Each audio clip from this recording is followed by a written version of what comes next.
La Revolució Verda, que va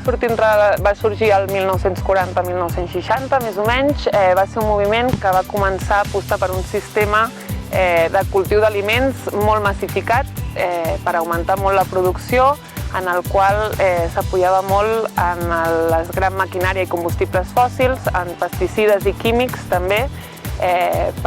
com a fertilitzants, i també en els grans camps de monocultiu. I això va provocar que es perdés molt saber ancestral dels petits pagesos, que perdessin moltes terres i que, per tant, el poder dels aliments quedés en mans d'unes poques empreses que tenien el control i que apostaven més pels diners, que miraven més pels diners, que no per la qualitat de l'aliment que es produeix. Crec que, per una part, és important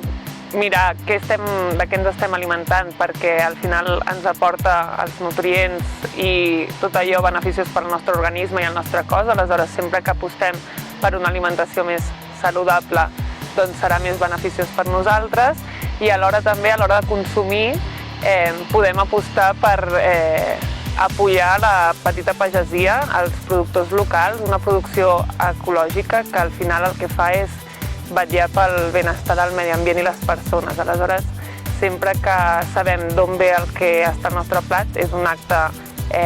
dret que tenim i és un acte polític el decidir per què estem apostant. Crec que és important, com des dels esplais, poder visibilitzar aquests petits projectes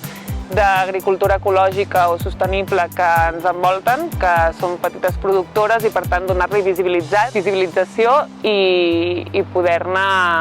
augmentar el seu impacte perquè cada cop en siguin més.